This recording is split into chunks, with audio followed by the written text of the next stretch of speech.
여러분 안녕하십니까? CJB 8시 뉴스입니다. 민선 교육감시대가 열리면서 지역별로 특색 있는 교육 시책을 선보이고 있습니다.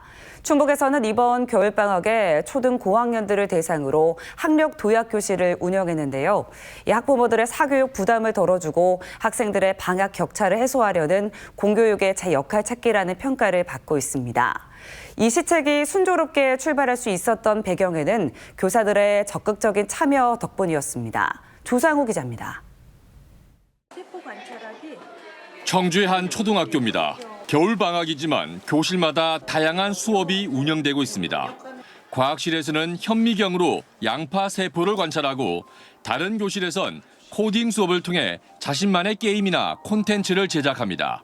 알고리즘 기반의 보드게임은 수학적인 사고력을 키우기 위한 활동입니다.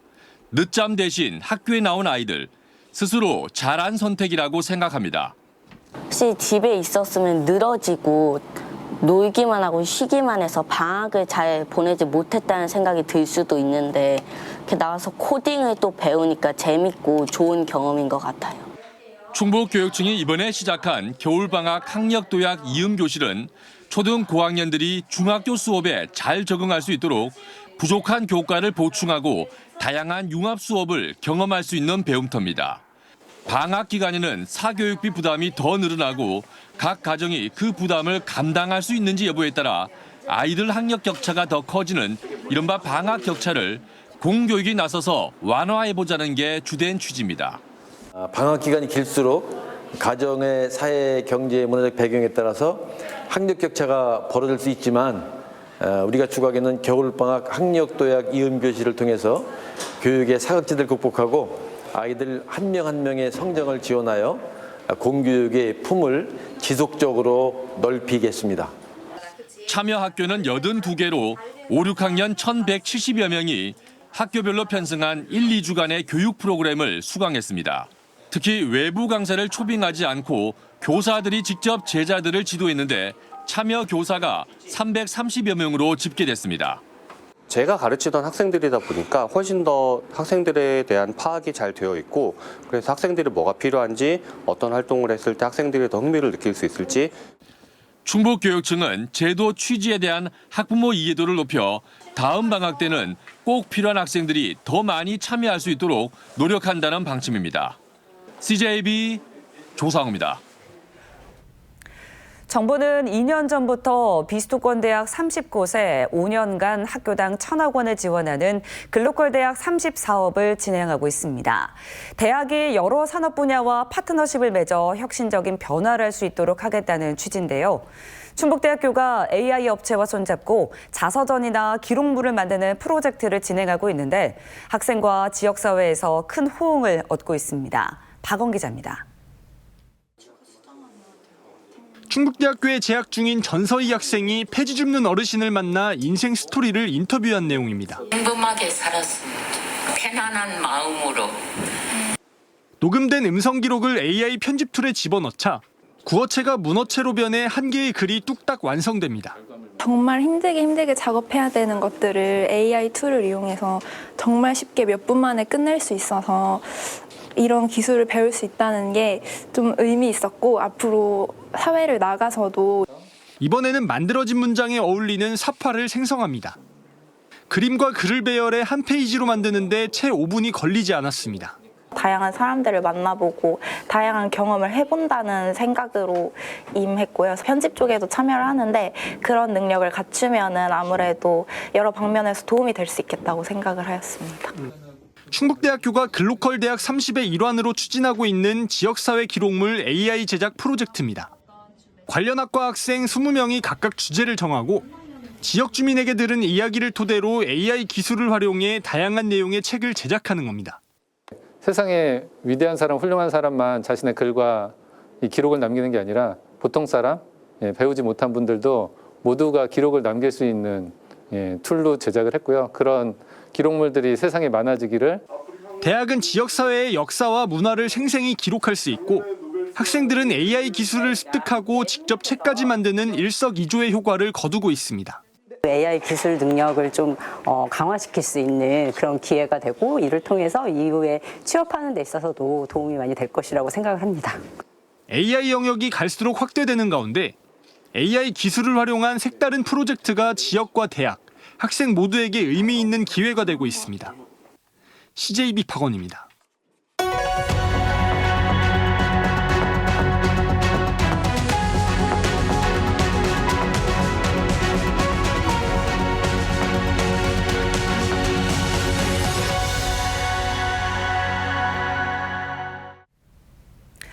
CJB가 신년 기획으로 마련한 도내 지자체의 새해 운영 방안을 들어보는 순서, 오늘은 영동군입니다. 영동군은 오는 9월 영동 세계 국악 엑스포 준비에 만전을 기하고 있는데요. 엑스포의 성공적인 개최를 통해 생활인구 유입 등 새로운 도약을 꿈꾸고 있습니다. 김세희 기자입니다. 영동군의 새해 화두는 날마다 영동의 변화를 이루겠다는 영동일신. 올해 가장 큰 현안은 오는 9월 개막하는 영동 세계 국악 엑스포의 성공 개최입니다.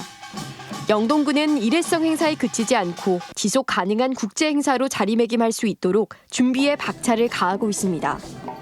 특히 국악과 과일 등 지역의 가치를 알리고 엑스포를 기점으로 관광객들이 재방문할 수 있도록 체류형 관광 인프라 구축에 힘을 쏟겠다는 계획입니다.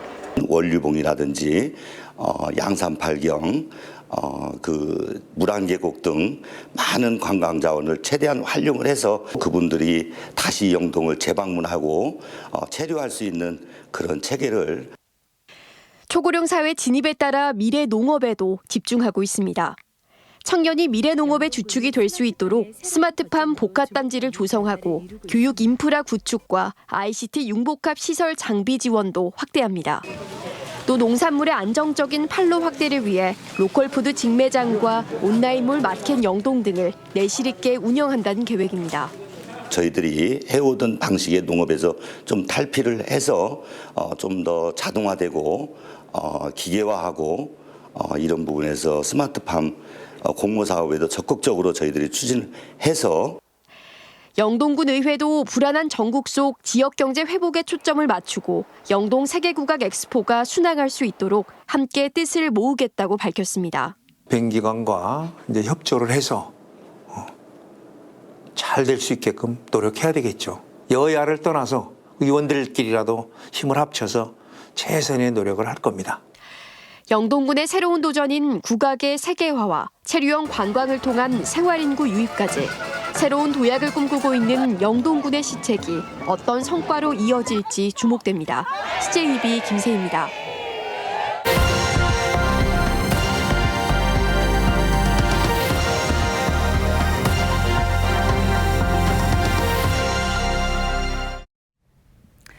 새해 시작과 함께 K방산의 수출도 속도를 내고 있습니다. HD 현대중공업은 중남미에서 사상 최대 규모 함정 수주에 성공했는데 트럼프 2기 행정부가 출범하면 미국 시장도 날개를 달 전망입니다. UBC 이영남 기자입니다. 신의 방패로 불리는 차세대 이지스 구축함으로 우리 해군에 인도된 정조 대왕함. 세계 최정상급 기술력 때문에 미국 해군성 장관 등도 방문할 정도로 주목받았습니다.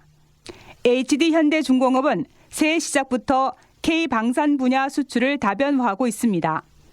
페루 국영시마 조선소와 6,406억 원 규모 함정 4척에 대한 현지 건조 공동 생산 계약을 맺고 지난 10일 착공에 들어갔습니다. 15년간 전략적 파트너 지위를 확보한 이 회사는 울산대학교의 페루 조선소의 기술자들을 위한 이주 과정의 교육 과정을 개설하기도 했습니다. Quien nos transferirá el conocimiento y la técnica y con la amplia experiencia y la presencia global de Hyundai lo vamos a lograr. 2주간의 교육이 페루 현지에서 진행되는 함정 공동 생산 프로젝트의 성공을 위한 초석이 될 것임을 확신합니다. HD 현대중공업은 필리핀에도 올해 3,200톤급 초계함 2척을 시작으로 2028년까지 함정 8척을 인도하기로 하는 등 환태평양 벨트화 비전을 구체화하고 있습니다.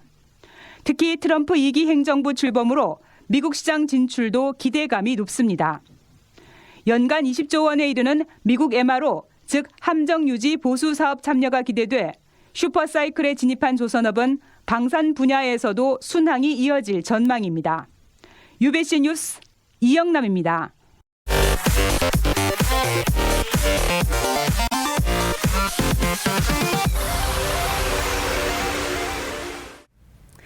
엿새간의 설 연휴가 끝난 가운데 충북 주요 관광지도 나들이 객들의 발길로 붐볐습니다. 증평구는 연휴 기간 전통놀이 행사와 민속체험 박물관 등에 16,000명의 방문객이 찾았다고 밝혔으며 도내 대표 관광 지역인 단양군에도 64,000여 명이 다녀간 것으로 집계됐습니다. 충청북도가 올해 224억 원을 투입해 바이오의약품 소부장 특화단지 육성 2년차 사업을 추진합니다. 지난해부터 시작된 충북의 소부장 특화단지 육성 사업은 연구개발과 인프라, 인력 양성, 규제 개선 등 4개 분야로 나뉘어 오는 2028년까지 진행되며 도는 올해 실증지원센터 건립을 위한 기본 실시 설계를 완료하는 한편 연구개발 사업에 예산을 집중 투입할 계획이라고 밝혔습니다. 청주시가 다음 달부터 초다자녀 가정에 대한 지원 사업을 시행합니다. 시는 5명 이상의 자녀를 둔 가정에 대해 18세 이하 자녀 1명당 매년 100만 원씩, 연간 최대 500만 원을 청주사랑 상품권으로 지급한다고 밝혔습니다. 올해 지원되는 자녀 연령은 2007년생부터 2025년생까지로 다음 달 3일부터 시청 홈페이지를 통해 신청할 수 있습니다. 옥천군이 청산면 의동리와 군북면 비아리, 와정리에 9억 원을 들여 옥천형 마을 만들기 사업을 추진합니다. 이 사업은 주민들이 자율적으로 특색 사업을 추진하고 군이 지원에 나서는 형태로 옥천군은 지난해부터 관련 조례를 제정해 마을당 3억 원씩을 지원하고 있습니다. 이들 마을은 이번 사업을 통해 담장 정비와 공연장과 가로수길, 조격장 등을 조성할 예정입니다. 지난해 12월 충주에서 발생한 군용 트럭 사망 사고와 관련해 안전장치 장착을 의무화하고 부대별 이동 지침을 마련해야 한다는 내용의 국민동의 청원이 국방위원회에 회부됩니다. 지난달 19일 충주 공군 19 전투비행단에서 군용 트럭이 길 옆 가로수길을 들이받으며 병사 2명이 숨지고 8명이 다친 가운데 숨진 2명은 모두 화물칸에 탑승해 있다 차량 밖으로 튕겨져 나가며 변을 당한 것으로 조사됐습니다. 이를 계기로 국회 국민동의청원 홈페이지에 올라온 군 장병 수송 차량의 안전시설 장착 의무 법제화 등에 관한 청원에는 지금까지 5만 명 이상이 동의했습니다. 끝으로 날씨입니다. 오늘 충북지방은 음성이 영하 14.6도를 기록하는 영하 10도 안팎의 최저기온을 나타내며 추운 날씨를 보인 가운데 이번 추위는 내일 오전까지 이어지겠습니다. 내일 충북의 아침 최저기온은 영하 12도에서 영하 4도 사이로 예상되며 낮 최고기온은 2도에서 8도 사이로 영상권을 회복하겠습니다. 현재 충북 지역에는 제천과 괴산에 한파주의보가 발효된 상태로 나머지 지역에 대한 한파특보는 해제됐습니다. 한편 모레는 충북 대부분 지역에 비나 눈이 내릴 것으로 전망됐으며 예상 적설량은 1cm 내외, 강수량은 5에서 10mm가 예상됩니다. 이상으로 CJB 8시 뉴스를 마칩니다. 시청해주신 여러분 고맙습니다.